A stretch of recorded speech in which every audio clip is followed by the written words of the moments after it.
बढ़िया बात कही। ब्राह्मणों को गाली देना आम बात हो गया, लेकिन एक समय ऐसा भी था जब राजा लोग है ना ब्राह्मण के पैर धोते थे, तो वो जो ब्राह्मण थे ना वो ब्रह्म ज्ञानी होते थे। यहाँ जो मुख्यमंत्री हैं योगी आदित्यनाथ जी, उनके बारे में ये परसेप्शन अभी कहीं ना कहीं ब्राह्मणों से उनकी दूरी है।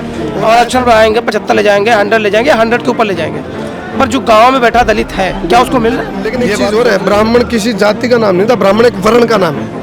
आप किसी भी जाति में अच्छे काम करके ब्राह्मण की तगमे को हासिल कर सकते हो।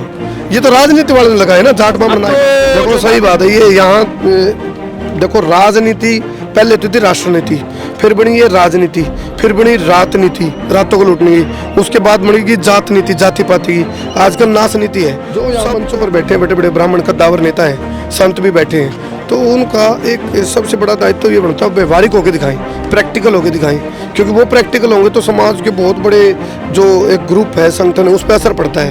कई बार क्या होता है, जो मंच पे जो बैठे लोग हैं ना, उनका व्यवहार झलकता नहीं।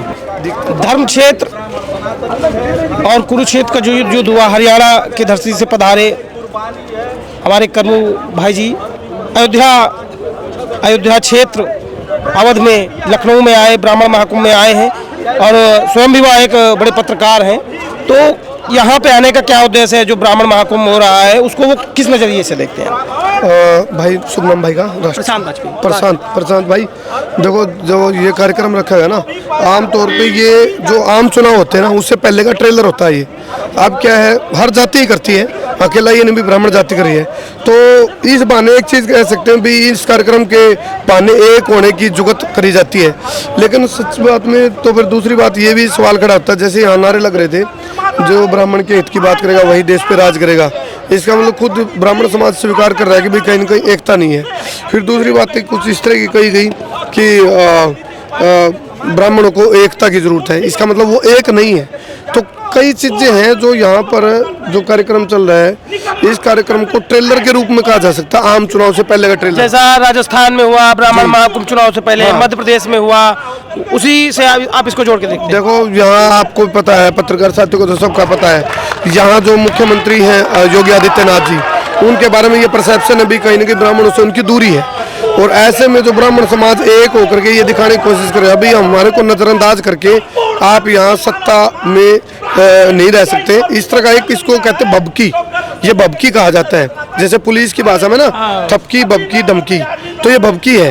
भभकी इसको इसलिए कहा जाता है क्योंकि चुनाव से पहले ये एक होकर दिखा रहे हैं। आमतौर पर फिर राजनीति में देखते हैं भी एकता है कि नहीं इनमें, तो ये एकता दिखाने की कोशिश इसलिए हो रही है ताकि आम चुनाव में इनकी बातों की सुनवाई हो, इनके साथ कुछ कमिटमेंट की जाए, टिकटों के कमिटमेंट, मुख्य ओहदे के कमिटमेंट। अभी जिस तरह उप मुख्यमंत्री यहाँ पे पाठक जी है ना, हाँ ब्रजेश पाठक जी, तो इस तरह की कोशिशें हैं। यहाँ से कोशिश ये भी होंगी भी ब्राह्मण हो, इतनी एकता हो भी ब्राह्मण सीएम हो जाए, तो होता है राजनीति में ये। आपने जैसे पाठक जी का जिक्र किया, तो अभी विपक्ष ने उनका वीडियो डाला था, अखिलेश जी ने भी डाला था, जो प्रदेश के मुख्यमंत्री रहे हैं, हाँ। कि एक कांड हुआ था, आपको शायद याद हो, कानपुर में माँ बेटी को जला दिया गया था प्रशासन का, दीक्षित परिवार को। जी। उसमें पाठक जी ने बाकायदा वीडियो कॉल पे उनके बच्चे से बात किया, हाँ। कहा कि मैं आपके घर का हूँ, आपका भाई हूँ, हम मिल के समाज की इसको लड़ेंगे दुश्मनों को, मतलब जो भी अपराधी हैं उनको दंडित कराएंगे। ऐसा बिल्कुल अवेयर में मतलब लग रहा था कि हाँ भाई अपने समाज की आवाज उठा रहे हैं। पर जो भी कमिटमेंट सरकार के द्वारा किए गए थे उसमें से कुछ भी पूरा नहीं हुआ, और जो शिवम दीक्षित नाम का व्यक्ति था उसको डीएम कार्यालय पे जाके फिर से आत्मदाह का प्रयास करना पड़ा।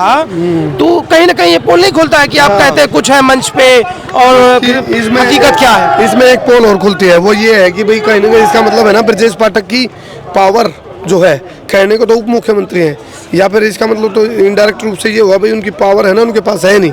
पावर होती तो न्याय मिलता पीड़ित परिवार को, या फिर उनके पास जिस तरह एक कहते ना दरा ढका छिड़िया ना घर बार तेरा, हरियाणवी कहावत है भाई, यदि वो तो दे दिया पद तो, लेकिन पावर नहीं है। पद की क्या बात करिए तो ब्राह्मण समाज को समझना चाहिए, बाकी समाज अगर नहीं समझ रहा है वो एक अलग बात है, पर अगर ब्राह्मण नहीं समझ रहा है तो ये विडंबना है कि जो उप मुख्यमंत्री पद है वो तो स्वयं के द्वारा सृजित है, कोई संवैधानिक पद तो है नहीं। बिल्कुल बिल्कुल, तो एक लालीपाप है, हाँ। दूसरा समाज को दिया जाए वो नहीं, उसकी बौद्धिक स्तर अगर नहीं है वो नहीं समझता, कोई बात नहीं। ब्राह्मण को तो बुद्धि का ज्ञान कहा जाता है, वो मतलब सागर है, बिल्कुल उसको भी दे दिया गया वही ये बबुआ आपके सामने वो भी लेके घूम रहे हैं, हाँ हमारे समाज का बना दिया गया, कल्याण कहाँ हो रहा है समाज का?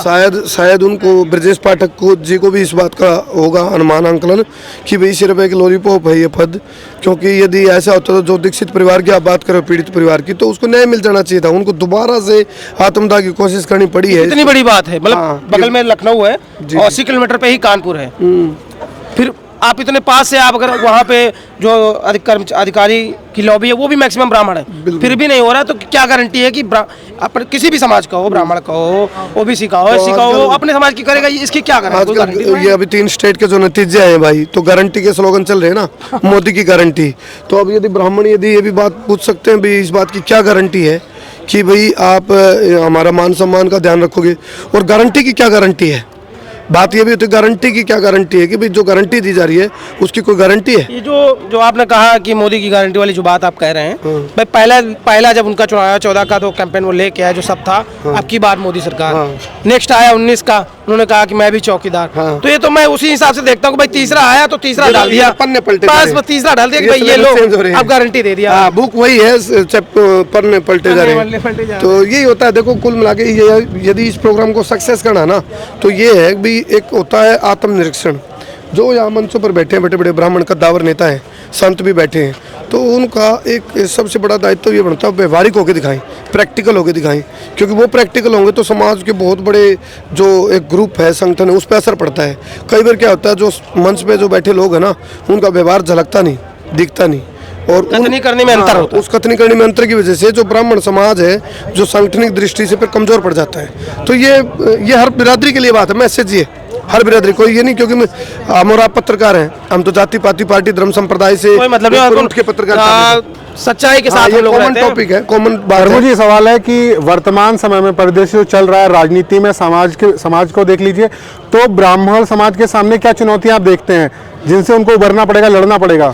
देखो सबसे बड़ी ब्राह्मणों को गाली देना बहुत आसान हो गया इस वक्त। बिल्कुल, देखो एक चीज सोचनी चाहिए, कहते हैं भी आत्मनिरीक्षण करना चाहिए। यदि आपने कहा ना, जैसे भाई ने बहुत बढ़िया बात कही, ब्राह्मणों को गाली देना आम बात हो गया, लेकिन एक समय ऐसा भी था जब राजा लोग है ना ब्राह्मण के पैर धोते थे, तो वो जो ब्राह्मण थे ना वो ब्रह्म ज्ञानी होते थे, वो योग्य थे, डिजर्व करते थे। लेकिन जैसे जैसे ब्राह्मण अपने सत्र से गिरा, जैसे जैसे उसका लेवल डाउन हुआ, जैसे जैसे उसने अपना जो क्रियाक्रम थे, जो शास्त्र थे, उनसे वो दूर हुआ, तो धीरे धीरे उसमें बुराइयां कमी आनी शुरू होगी, और जैसा उसके अंदर का व्यवहार था वैसे उसको मान सम्मान मिलने लग गया। का मतलब ये है कि जो जिस स्थिति में आज समाज है, खुद भी जिम्मेवार है, स्वयं सबसे ज्यादा स्वयं ही जिम्मेदार है, खुद जिम्मेवार है इस बात को। मतलब ठीक है, मुंह से अपने से नहीं कह सकते ब्राह्मण नेता, आत्ममंथन करना चाहिए। हाँ, करना चाहिए। देखो शुरुआत खुद से होती है। यदि चलो मैं हूँ या फिर आप हैं, यदि हम ब्राह्मण हैं या किसी भी जाति के हैं, तो हम अपनी जाति से अपने खुद से शुरुआत करें। क्या मेरे व्यवहार में वो ब्राह्मणत्व के गुण हैं? क्या मैं सुबह आराधना, संध्या, उपासना या जावन से जुड़ा हुआ हूँ? क्या मैं भगवान परशुराम की जीवन चरित्र को जानता हूँ? क्या उनके जीवन चरित्र को मैंने पढ़ा है? क्या मैं उनकी तरह क्षत्रियता के भाव है मेरे अंदर? क्योंकि ब्राह्मण का मतलब ये नहीं है भाई वो ब्राह्मण ही है, ब्राह्मण के अंदर क्षत्रिय भी होता है। जैसे भगवान परशुराम थे तो क्षत्रिय भी थे। वो ब्राह्मण तो सबका समावेशी है, जरूरत पड़ने पे वो सब कुछ कर सकता है। बिल्कुल, शास्त्र के साथ शस्त्र भी। कर्मू जी, सरकार ने SC/ST एक्ट को जो खत्म हो रहा था उसको फिर से मजबूत कर दिया, और दूसरी तरफ EWS का एक सुदामा कोटा पकड़ा दिया। ये आप कैसे देखते हैं? देखो सही बात है, ये यहाँ देखो राजनीति पहले तो थी राष्ट्रनीति, फिर बनी ये राजनीति, फिर बनी रातनीति, रातों को लूटने की, उसके बाद बनेगी जात नीति, जाति पाति की, आजकल नाश नीति है। सब चोर चोर मुशरवा, ये एक ही थैली के चट्टे बट्टे, सबको खेलना आ गया। कबड्डी का मैच है, हाफ के बाद वो उधर वो उधर, और हम हैं दर्शक बीच में बैठे देखते रहते हैं, लेकिन हमें पता नहीं होता हमारे साथ वो स्थिति शिकारी आएगा, जाल बिछाएगा, दाना डालेगा, फंसना मत, कहते भी जाते हैं, फंसते भी जाते हैं। एक्चुअली में रियलिटी ये है, हर राजनीति वालों को हिसाब आ गया, पब्लिक को कैसे जाति पाति पार्टी धर्म संप्रदाय के नाम पे गुमराह करना। सबके अपने अपने ठोलेदार बन गए, सबके ठेकेदार बन गए हैं। तो कुछ चीज़ें ऐसी है तो कड़वी सच्चाई, लेकिन अब ये एक रिसाइकल बन गया है। इसी के माध्यम से राजनीति हो सकती, कोई तरीका ही नहीं बचा इनके पास। यदि सीधी सीधी साफ छवि की एक ओछी राजनीति, एक अच्छी राजनीति, ओछी करते हैं तो तिकड़मबाजी की राजनीति होती है, जिसको प्रोपोगेंडे की राजनीति कहते हैं। और यदि अच्छी करेंगे तो शायद फिर वो प्रोपोगेंडे कहते हैं। लोगों को जो मतदाता है ना, उसको समझाना तो है मुश्किल, आज के टाइम पे बहकाना आसान है, तो सब बहकाने के नाम पे यही दिखता है। हाँ, बहकाना आसान है, और बहकाने से वोट बैंक आती तो बहकार करके और ये राजनीति कर रहे हैं। जिसको हम राजनीति कह रहे हैं वो नाश नीति है। सभी की बात कर रहा हूँ मैं, ऐसा नहीं है भाई किसी अभी सत्ता की बात है, सब एक से हैं। ये विदेश में जाकर के एक ही टापू पे बैठ के एंजॉय करते हैं, जितने पार्टी होंगे ये तो देखने को मिलता है। ये तो हमारे आंखों पे चश्मे लगा रखे उत्तर प्रदेश में आप हैं, यहाँ पे जो लगातार आपने देखा होगा धार्मिक हिंदू धर्म को लेकर लगातार बयानबाजी की जाती है।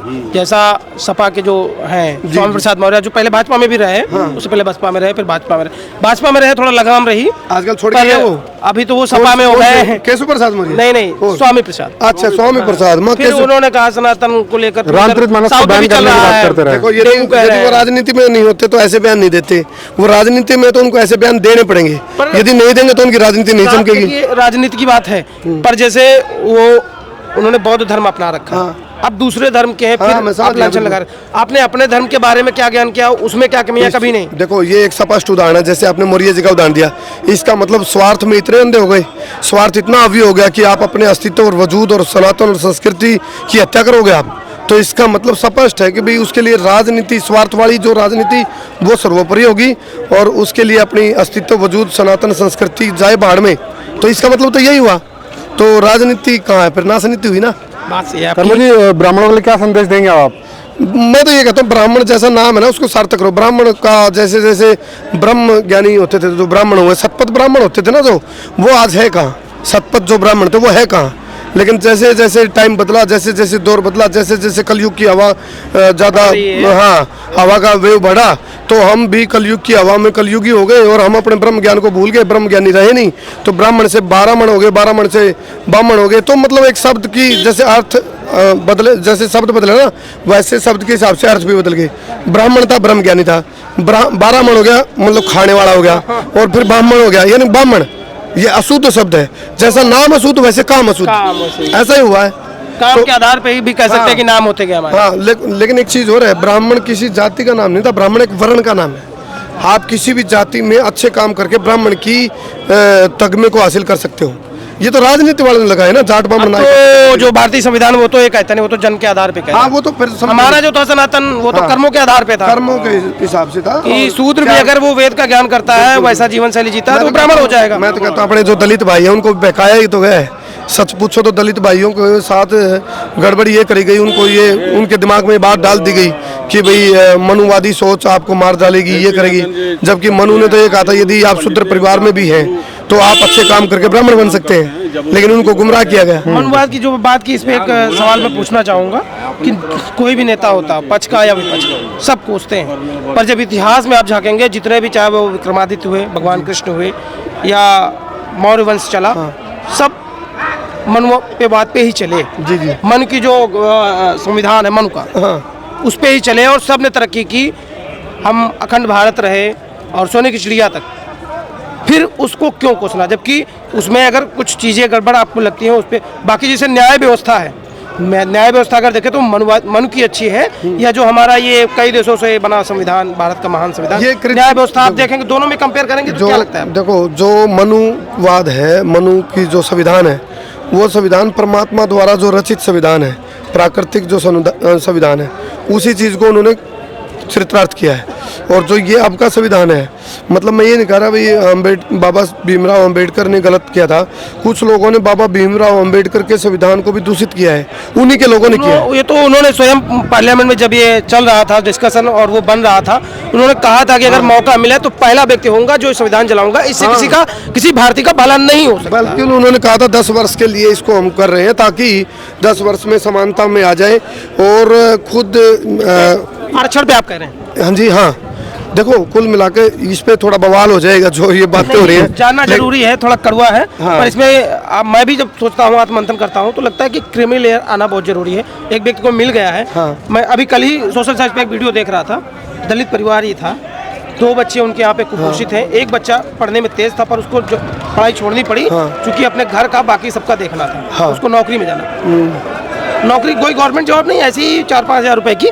तो असली हकदार कौन है? वो जो टीना डाबी जैसे एक बार IAS बन चुके हैं, हमारे राष्ट्रपति भी रह चुके हैं, अभी उनके बच्चों को भी मिलेगा, तलाक भी हो गया उनका, वैसे फिर से एक बच्चा भी होगा, दूसरी जो शादी होगी तो उसको भी मिलेगा। अच्छा, वो जागरूक हो गए हैं, आर्थिक मजबूत हो गए, वो तो आरक्षण ले लेंगे। पर जो गांव में आज भी, जिसके लिए राजनीति चलती है, पक्ष विपक्ष सबकी चलती है, और आरक्षण बढ़ाएंगे, 75 ले जाएंगे, 100 ले जाएंगे, 100 के ऊपर ले जाएंगे। पर जो गांव में बैठा दलित है क्या उसको मिल रहा है? ये बात सोचने की, देखो जो दलितों के नेता है ना, वो दलित नेता, जैसे मैं किसानों के बारे में कहता था, किसान बुरा नहीं है, खेती बुरी नहीं है, किसान नेता बुरे हैं। किसान नेता किसान को फसल बना करके एमएसपी पे बेच देते हैं। किसान नेता तो किसान फॉर्च्यूनर से चल रहे हैं, हाँ, मर्सिडीज से चल रहे हैं। किसान नेता आम किसान को फसल बना करके एमएसपी पे बेच बिल्कुल, देते हैं। बिल्कुल, कम ऐसे शब्दों में दलित आपने नेता है ना, जो दलित नेता दलितों के नाम पर उनको फसल बना करके बेच देते हैं। वास्तव में दलितों का यदि भला होता तो इसकी एवरेज निकाली जाती है, भाई क्या 50% से ज़्यादा का भला हो गया? नहीं हुआ। आपको पता है 50% से ज़्यादा दलितों में भला कहाँ हुआ है?